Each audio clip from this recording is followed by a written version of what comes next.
Okay, hello everyone. This is Tom, and this is Discovering Autism, and I have got my guest here. His name is Donald. It's Donald Kendall Jones, and just introduce yourself, Donald.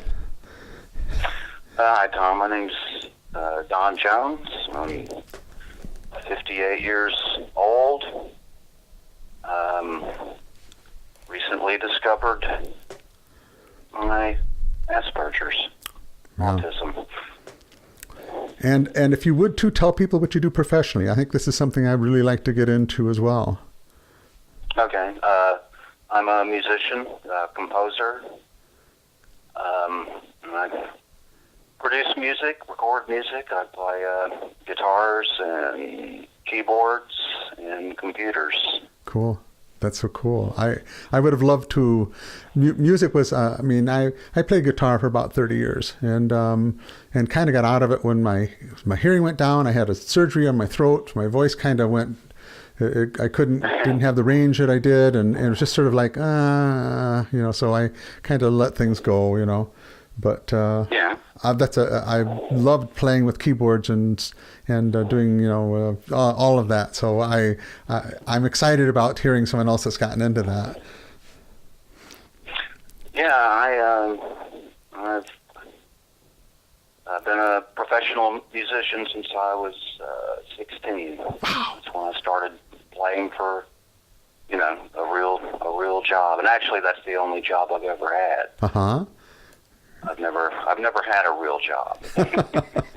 That's cool. But congratulations, and you've made a career of it. And not a lot of people can do that. I mean, that speaks to me as far as that you.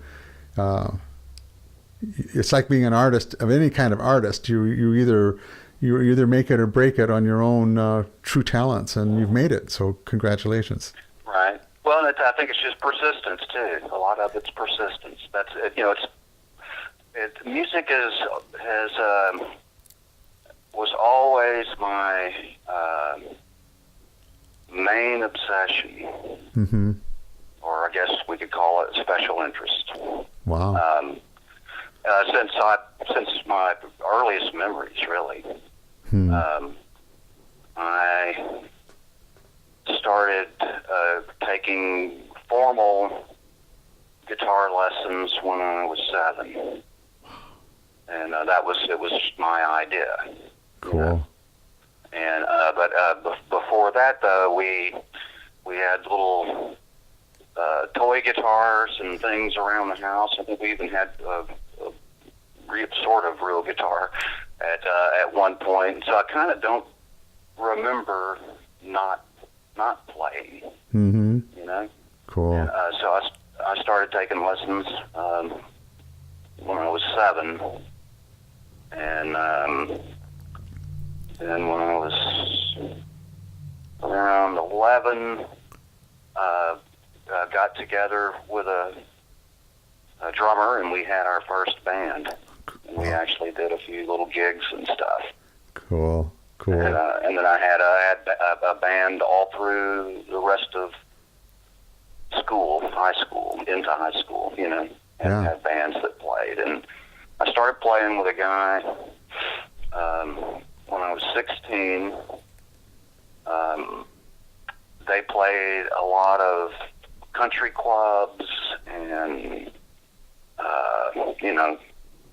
wedding reception things and debutante balls and anniversary parties and all that sort of stuff at all these country clubs around town. The guy, he had 2 different bands. One was a big band that played, 1940s big band jazz. Yeah. And then he had another band that was a smaller band that did more pop music. And that was really great because he the way he worked the gigs was he had a book, for each instrument. It was just loose charts, about a 2-inch thick book, and he had them all numbered. And at the beginning of the set, he would call out numbers, and you would, flip through that book and find the charts as fast as you can, and put them on the stand in order. And so a lot of it you're totally sight reading, because it might be stuff you'd never even heard. Wow. And he gives the downbeat, and off you go, And the first job I played with him, sight reading, like a lot of guitar players, wasn't that great. And I said, oh, well, I'll take the book home and learn the stuff better. And he said, oh, no, you can't take the book. Wow. He said, when people take charts, they tend to not come back. Mm. So it was a really great learning experience. Yeah. Were your parents really musical? I'm sorry, I didn't hear that. Were your parents, was that an influence? Were they very musical, or? Well, I know that my father played trumpet in high school. Okay. In band. And my mother would sing to me a lot when I was a kid, but she didn't play an instrument. Mm-hmm. Mm-hmm. A lot of my relatives did. Okay. That's a big influence. Yeah. Yeah. Two of my sisters play piano, and my brother plays bass and guitar. Okay. Yeah. That's good. I mean, that's pretty musical. I mean, I had, when I was in high school, it's an interesting sort of story. The music appreciation class that I was in was we called him Mr. Davis. I don't even remember his first name now, but his son was Chip Davis, of the Manheim Steamrollers. And it was just it was just interesting to see how that influence pushed Chip's career, and it's I don't know if parents realize just especially something like music arts, I think, or something that if you're around as a kid you kind of absorb to some degree, and if it's in you then it comes out, and glad that happened with you. Well, that was another painting, drawing was another thing that I did early on. When I was in the third grade, my teacher suggested to my mom that I should take private art lessons. Cool. I did that for years, and I was pretty good at it. And I still paint sometimes, but it was not my. The music took precedence over that. Mm-hmm. So I guess to be really good at either one, you have to sort of go with one. Gotcha. Yeah. And but I still have a big interest in that. I still paint occasionally and do stuff, and had a pretty strong interest in photography at one point. Mm-hmm. I still do, but I preferred the film cameras, a totally manual film camera. Mm-hmm. What don't quite relate to the digital cameras. What format of film? I mean, what size are you shooting? 16 or? I'd shoot like 35 millimeter. Oh, cool. Oh, wow. Black, mostly black and white. Okay. That was what I did early on. And in my head, I would get annoyed with my sisters. I would take pictures of their kids or whatever, and they'd be like, "Don't you take any color pictures?" I was like, you don't get it. Really? But, really? But interestingly, too, I have a lot of friends that are professional photographers. Uh-huh. Sure. So I think, most of my friends are musicians and artists, or of one type or another. Yeah. That's that's I wish I had, and I don't know why. I was all over the place. I mean, I had those interests, and I'm not sure if it was because I'm not just on the spectrum of autism, but looks like ADD as well, and dyslexic, and I've got some other stuff, thrown in for extras, and how that has influenced me. now it's all speculation, but I know it did. But so I've dabbled in a lot of things, and arts were always something that I think. I won't, this may be too generalized to say this is something that's autistic, but personal expression. I mean, that's what the arts are. It's just really. Yeah. There's something very, very enjoyable about that, and because you're exploring yourself too. You're learning about yourself. And that was always a big part of my whole life. Was like, what the heck am I doing here? What is this all about? And to me, it was sort of a survival trauma thing. I mean, it was like, okay, what am I supposed to be doing? Why do I feel? Yeah. And it makes more sense now with this key of knowing the neurodiversity for me. It's been very freeing to find that, and yeah.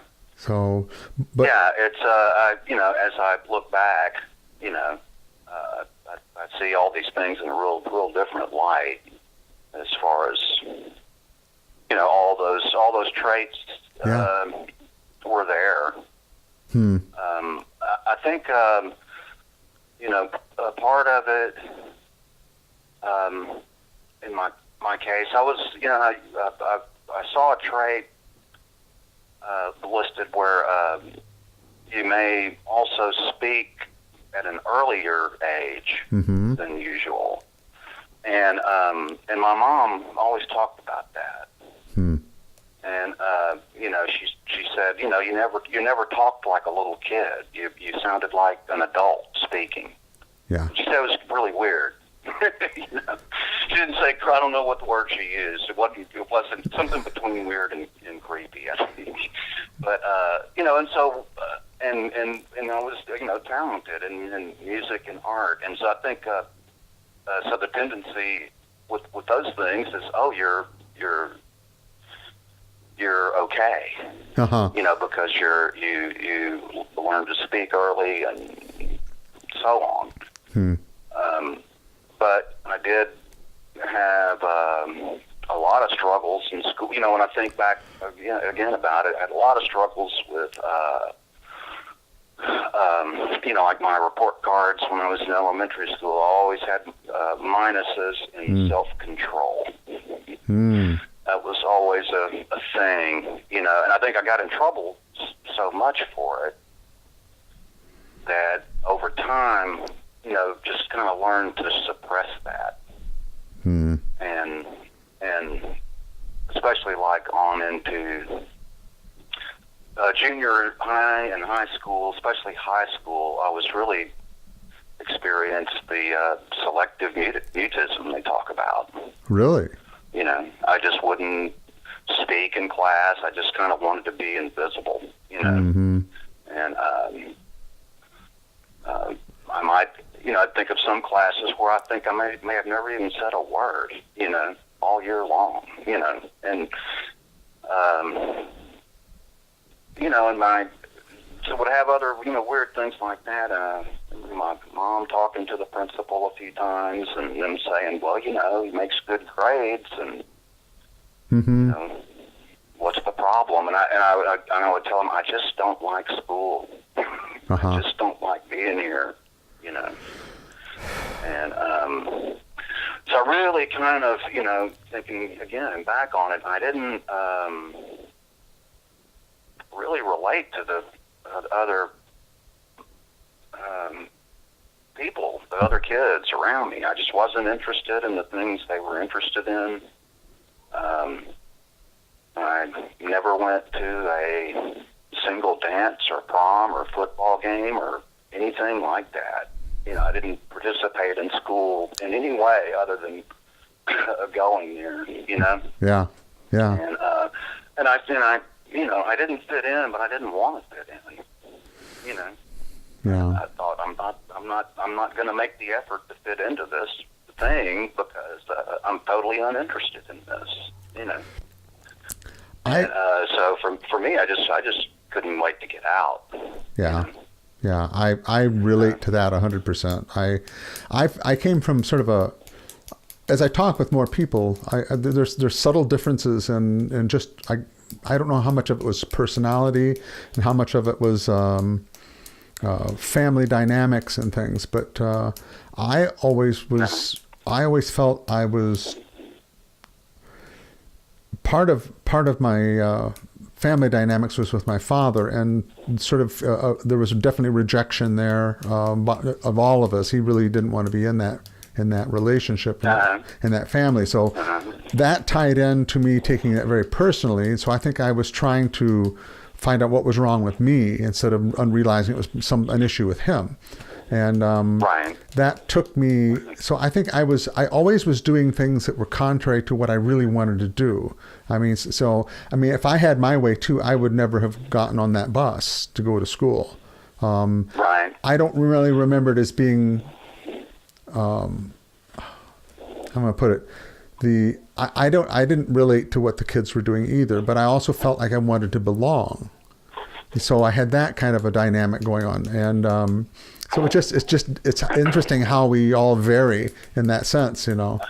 I admire your independence, because if I had felt comfortable, I might have been more like you, you know, if I'd be able to say, you know, because I wasn't interested in being really a part of anything. I mean, I like to snow ski, so I think I joined the ski club, but that's because it was an interest, you know. But as far as being social and being part of that whole group, I didn't feel a connection with that either. Yeah. You know, I had like a few friends, you know, just a couple of friends in high school. They coincidentally were musicians also, or artists. Yeah. And, you know, and a lot of those people I'm still friends with. You know, as far as, and then later on, you know, when they would have the 10-year reunions, 20-year reunions, and so on, I never attended any of that stuff. I was, again, completely uninterested, you know, and I thought, well, most of the people that were my friends back then, they still are. Yeah. And so it's like, not interested in going, you know. Mm-hmm. I remember I didn't even want to go to my graduation, you know. Right. I'm that way too. My mom had said something about whatever, preparing for it or something. I said, oh, well, I'm not planning on going. She said, you know, the hell you aren't. You know, I didn't care about buying a senior ring. That was a big thing for everybody. It's like, my mom asked me, are you going to order your ring? And I'm like, I don't want a ring. You know?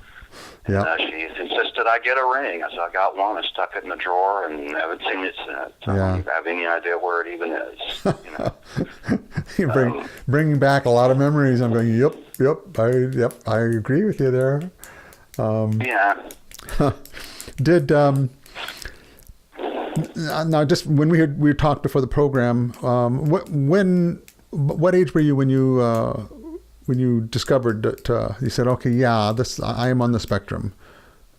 Let's see. That was a little over. That was in March 2016. Okay, so it's only been a couple of years, maybe. Yeah, a little over. But now looking, before you even had any idea of this, did you suspect something? Did you feel like there's something different about me? Or you know, I did. I mean, I always knew I was kind of different. But I always wrote that off to being a musician and artist. You know, I just thought, well, I'm a musician, I'm an artist, and musicians and artists can be kind of weird. You know, and so all these little traits and things, I just kind of wrote it off to that temperament. Yes. And, you know, I have a tendency to think that people see things the way I do, you know, and the more I kind of learned about autism, the more I realized, well, I'm really not thinking the way other people do. You know, we talked earlier. The way the whole thing had come to light was I'd separated from my wife, and I started seeing a therapist. And I've never seen a therapist or counselor or, you know, anybody like that before. And after 3 or 4 visits with him, you know, he asked me if I'd ever been diagnosed with Asperger's. And I said, no, I don't really know anything about it, really. And he said, well, I think you might ought to look into it. And so I got online and started to do a little research, and it didn't take much research to where it just really clicked on me. And I thought, oh my God, you know, this explains so many things. Yeah. Over my entire life. Yeah. You know, you know, because the you know, and I, you know, thought back about it too, and thought, well, you know, the problems that I had with my wife, you know, as I was reading about problems in relationships, realized I've had those exact same problems with every relationship I've had from, you know, way back. Yeah. You know, like in high school, I in addition to, you know, not going to any of these events or whatever, I also never went out on a single date. You know, I had girlfriends, but I never actually ever, and then still to this day, I've never asked a woman for a date. I've had or done that, you know, and so I just kind of, again, saw that as, oh, I'm just sort of unconventional, you know. But I've had several long-term relationships in adulthood, and they all kind of ended the same way. And the last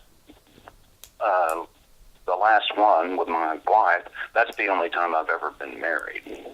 And we had a relationship of about 10 years, but we were only married for 3. Okay. And we didn't live together, you know, before we got married.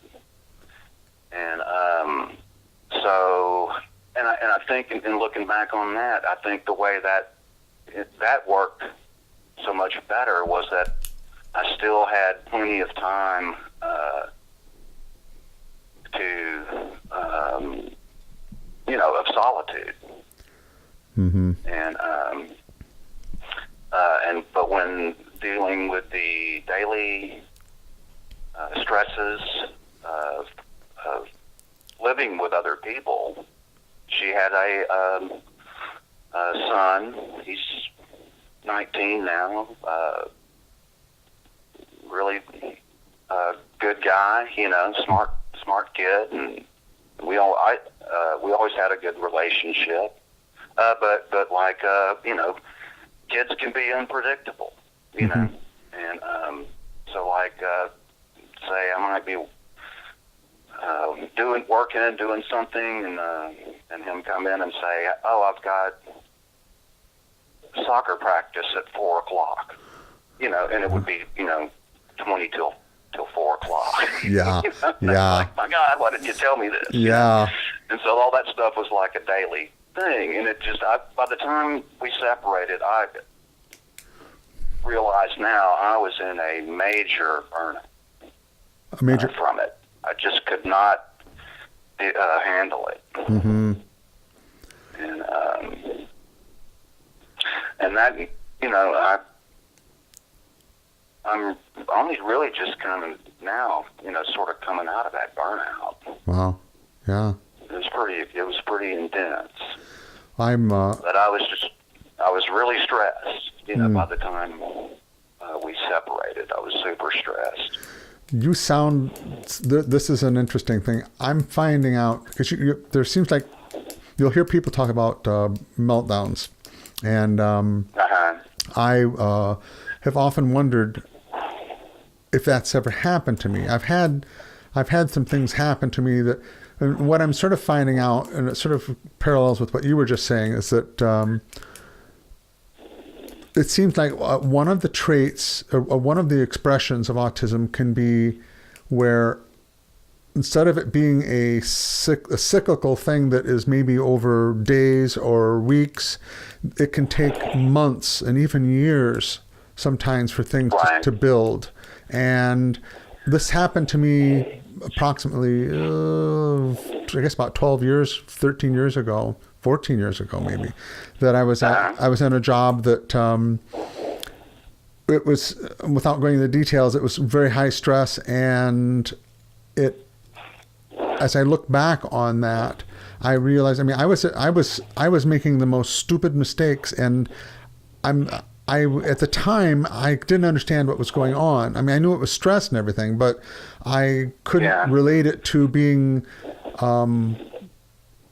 something else that was going on. It wasn't just the stress. It's how I was handling the stress. But I'm just recently, what kind of pushed me to look into Asperger's syndrome was that problems at work and communication, and now I see it was the adjustment to the scheduling and stuff, and interruptions in the routines and those kind of things, that now it's more and more clear, that these are issues that are unique to me, that other people don't have, or at least the majority of people don't have. So it's very interesting as I've learned about traits and then apply it to my life, what I'm finding. The whole looking back.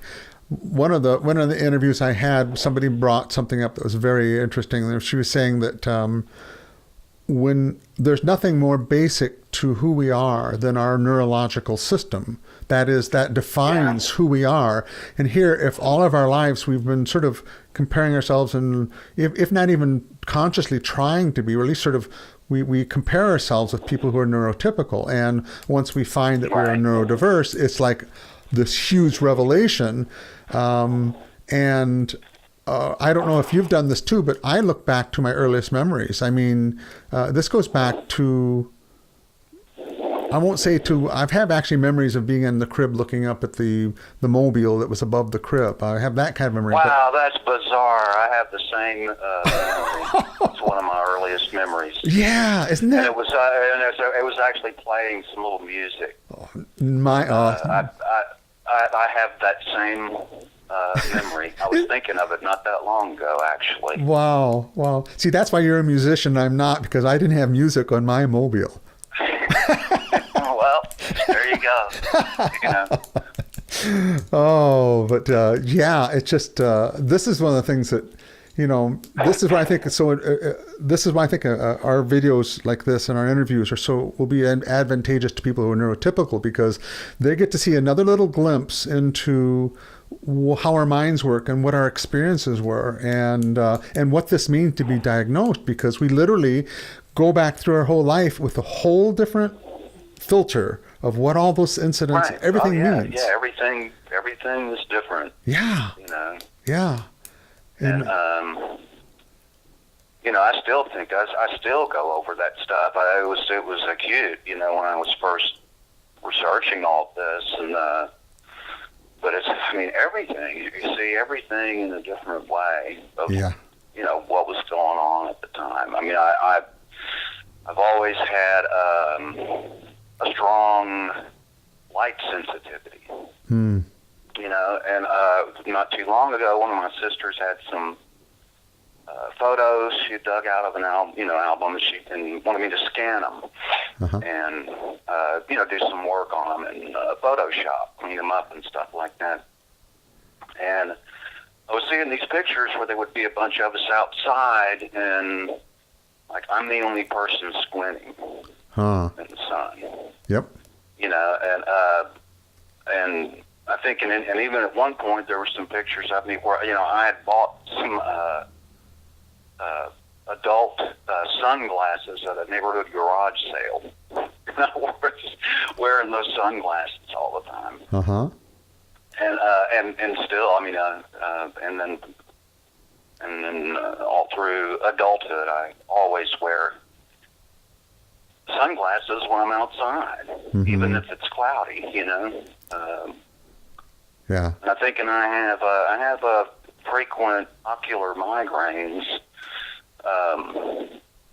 and I think that those are triggered by certain sorts of light situations. You know, but that's there's several of those up the light, you know, and smells. I've always had a big problem with that. You know, perfumes and colognes. Yeah. Soaps and scented candles and all that kind of stuff really bothers me. You know? And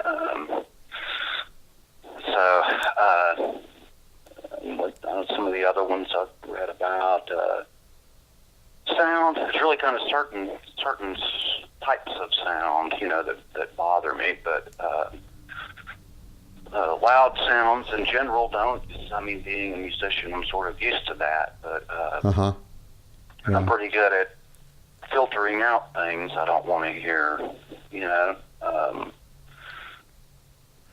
Like if you're working on a piece of music and you're working with a particular instrument, you know, you can sort of focus on that instrument that you're hearing and tune the others out, you know. So I can be pretty good at that, but there's certain, you know, kinds of sounds that really get to me. Yeah. Have you, as you look back now too, do you see other advantages that being neurodiverse has had as a musician? Well, focus. Yeah. Extreme focus. You know, like I can sit and work on things for long stretches of time. Yeah. And be completely focused on that. Yep. And a lot of times too, especially, you know, putting together an arrangement that's a lot of different instruments, a lot of different parts. You know, you're having to hold all that stuff in your head in a plastic state.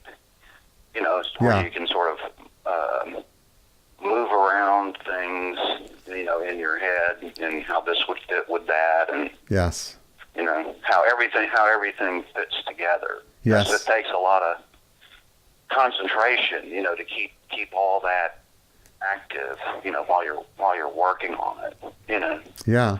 And you know, in music, you know, it's patterns, you know, it's patterns of sound. Yeah. And, you know, so the you know, I have a lot of fascination with patterns, visual patterns and patterns in sound. Yeah. And so recognizing patterns, you know, that others may not see, you know, that helps me a lot too with computers and troubleshooting computers. So I've been working with electronic music and synthesizers and so on since the early 80s. Wow. And at that time, people weren't using computers so much. It was hard. It was digital equipment, but it's hardware based. But then really started working with computers in the mid 90s, and just discovered I had a real aptitude for computers and software. Cool. And just have sort of an intuitive sense about it as far as troubleshooting it and understanding software. And it's a lot of music software can be really complex, you know, and detailed. And so I just kind of love those details, you know. I'm all about the details. Yeah. You know? And it's fun for me to figure that stuff out. Yeah. Yeah. You know? Another factor. another factor I'm just wondering too, if it wasn't important, was that I think this is true about people on the spectrum, and that is the intensity of how deeply we feel things. So like for music, it's not just this cognitive, logical thing that you're playing. You in a sense become the music, and you feel it so deeply that it is a real expression of you. I think people that are on the spectrum can express so deeply. They talk about not being empathetic and things, when usually when you talk to somebody, it's the exact opposite. It is, you feel so deeply that you either have to disconnect or whatever from social situations. But I would think that also was probably really played into your abilities as a musician. Yeah, well, yeah, I think the idea of the lack of empathy, that's purely from a neurotypical perspective. Yes, I agree. Yes. And just because it doesn't look the way you think it should look doesn't mean it's not there. Right. And because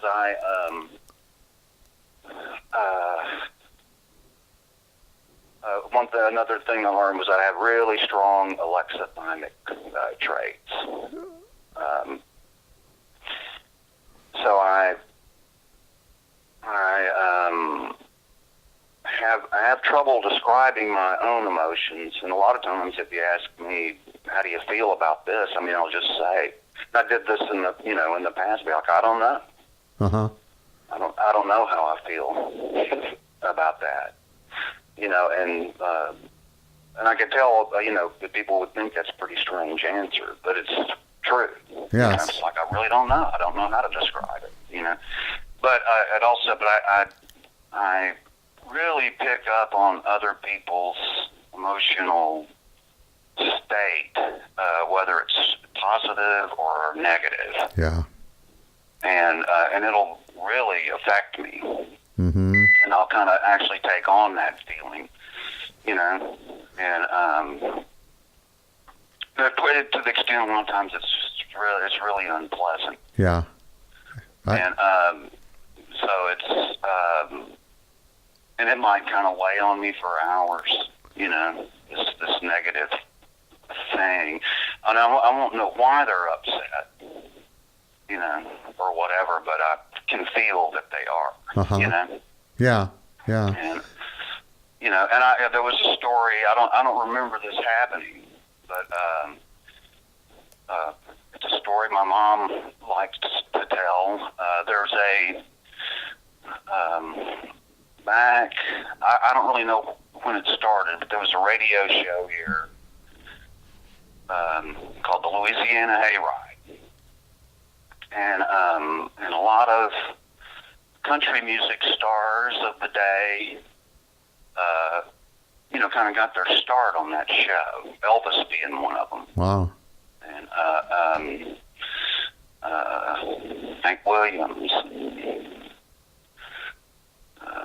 Johnny Horton, people, all these people, they had their start on the hayride. Hmm. And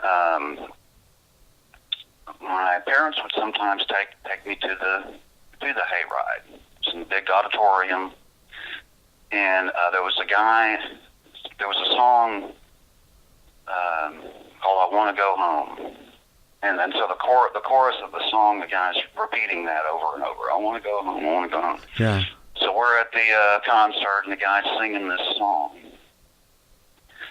and I started saying, I want to let this guy go home, Uh-huh. And I don't know how old I was. I don't remember this even happening. But anyway, the more he sang it, the more upset I got. Why won't they let this guy go home? And my mom said that her and my aunt, they were just laughing hysterically at me. and I was crying. Yeah. By the end, that they won't let this guy go home. And so I don't know. Yeah, there was always a real strong attraction to music to me because of that. It What? kind of touched this thing that nothing else does. we talked about Carol Bird earlier, and one of the things that she has, like I say, her expressions of autism are fascinating, and she can only listen to classical music in limited amounts because she literally becomes transformed through, synesthesia, when you have a crossing of senses. And so when she listens to something, she is immediately transported, complete sight, sound, smell, taste, touch, everything into that music, and a story unfolds. And every time she listens to that music, more things are added. It's the exact same way it will unfold, but it'll be more detail. And she's a couple times written down the stories that she gets, and it's fascinating as a story because it's from a perspective of experience. It's written in a completely different way, but that she sees all these things. It's just, it's another one of those fascinating qualities of the neurodiverse mind. And I'm fascinated with our whole community. There's all of this talent and all these really beautiful expressions of life that come out of us. And this is what's great about doing these interviews, is that people get a glimpse into all these different expressions of autism. So yeah, well, it's always had a I like to listen to music that doesn't have words, and because it kind of gets in the way to me. And even in music that has words, I don't know any of the words. I don't listen to the words. And I listen to the emotional quality of the voice. Yeah. So it doesn't matter what they're saying. And because there's a lot of people like non-musicians that I know, they'll like a song because of the lyrics. It's all about the lyric, and it's like it doesn't mean anything to me, at all. Yeah. It's like I don't like a song because of the lyrics. But like I said, most of the time I'm not even listening to the lyrics. So I listen to a lot of instrumental music like that because it allows me to. I think the words it sort of boxes me in a way or something, And so listening to instrumental music, then my mind is a lot more free to follow, what's going on. And but I do hear. I can listen to the same pieces over and over again, and hear different patterns and different aspects and lines and things, that I didn't hear before. And I've just never gotten tired of music. Yeah. Because I've studied it, all my life. I went to Berklee College of Music in Boston. And I also studied composition and orchestration at UCLA. And one of my obsessions on that is buying music theory books. I have bunches of music theory books. I'll go find them in used bookstores. You can find some really cool theory books from some guy's estate, or something.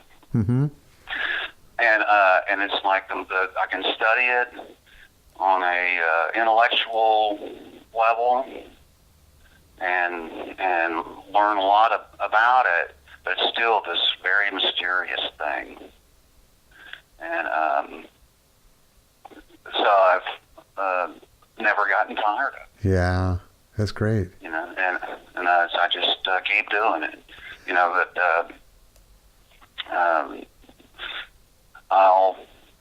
I'll kind of get tired of one aspect for a little bit. Like at one point I played classical guitar a lot, Had a period of that, and then get into a thing where I'm programming synthesizers and really absorbed in that. Yeah.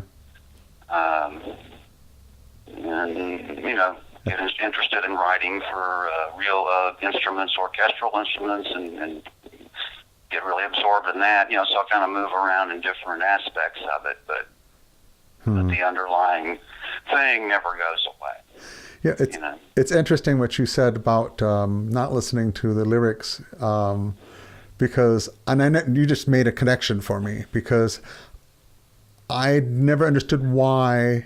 I mean, I always thought actually I had a problem with the language comprehension part, because a lot of times I didn't understand the lyrics, because if it's something that's spoken a little different, sometimes I don't pick it up, but that never really mattered. And I'm still now going back. Sometimes I'll look up the lyric to some song that I've had in my head for 40, 50 years, and I'll go, oh, I didn't even know what that song was about. And one that just was recently, it's like woman.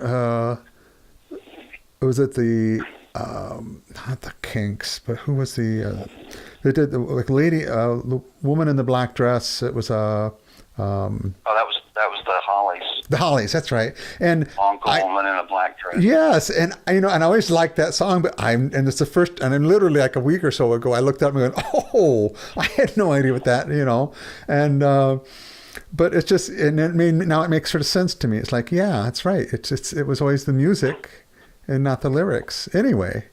So it was just, that song had the greatest guitar intro. First time I heard that on the radio, I thought that was one of the coolest things I'd ever heard. Yeah. Yeah. But wow. But they that was a cool song. Yeah.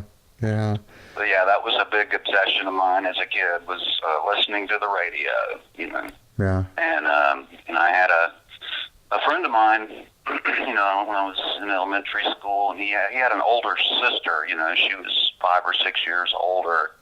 She had a pretty extensive 45 collection. Okay. If you remember those. Yeah. And so when I would go over to his house, that's all I wanted to do was play those 45s and all those records that she had. Cool. Yeah. Lots of cool music, was done in those days. In the 60s, there was a lot of cool music. There was a musician I was watching an interview with not too long ago, and he was talking about how the music in the 60s, it was in general, it was feel good music. Mm-hmm. Yeah. And it wasn't like the 90s and grunge and everything's dark and depressing. It was all, nobody wanted to hear about your depressing problems. It was all about let's feel better. Yeah. And even just the music itself, forget the lyrics, the music itself, was a uplifting sort of music, Yeah, well, the whole time period. I mean, I was just a kid, of course, in the 60s. I was born in 58, so I wasn't very old in the early 60s, but I definitely remember, 65 and on, maybe more so musically. But I've looked back at some of the documentaries of the bands and just the whole. It was a whole different time as far as we came out. I mean, just I want to say technologically, even all the things that were starting to come together that were changing, and it's really interesting to see how bands made it or didn't, and how people became famous, and right place, right time, and the talents, and they're fascinating stories. They really are. It's a lot of fun to go back and look at those. Yeah, there's some. That's a thing I like to look up on YouTube, or these old concert footage of bands I would have never had the opportunity to see. Yeah. That didn't come around this area, or and those documentaries like you're talking about. Yeah. There was one that was really interesting. You might check this guy out. He was known as Captain Beefheart, a cohort of Frank Zappa. Okay. And I think his real name was Don Van Vliet. He was a super interesting guy. They have I've seen some really cool documentaries on him, and I'm thinking, and if you watch him, you'll probably come to the conclusion this guy is undoubtedly autistic. Wow. But it was one of those people that I connected with the music of it long ago, and then wondered later, or wonder now. It's like I wonder if that's why. But Yeah. And I have a similar idea about software. Where I've had seen numbers or comments from people about the amount of people working in the computer industry and software design that are autistic. Yes.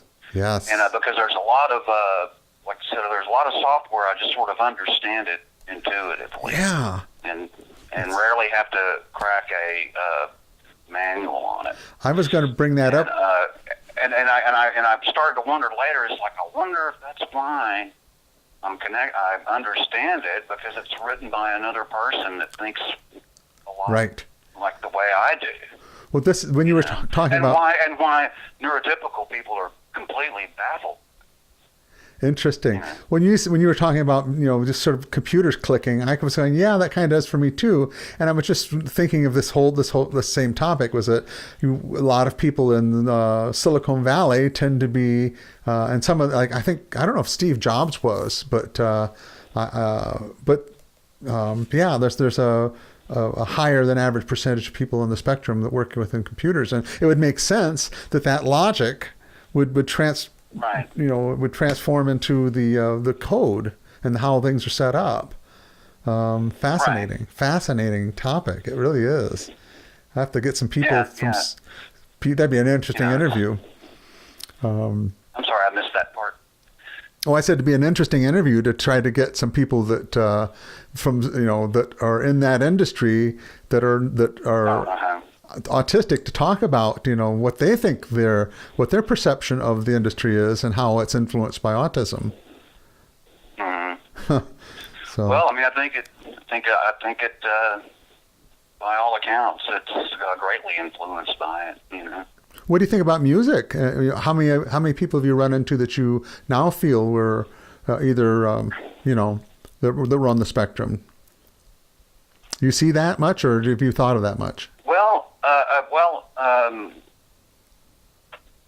I didn't think of it much in the past, because like I said, I just kind of ran on the assumption that, I'm a little unconventional, a little strange, and it didn't strike me as strange that another musician would also be that way. Right. Yeah. But I think there's probably a lot of people. Yeah. Well, there's so many that are undiagnosed. And artists, Yeah, and so many of us are undiagnosed or are unaware that this is even a factor in our lives. Right.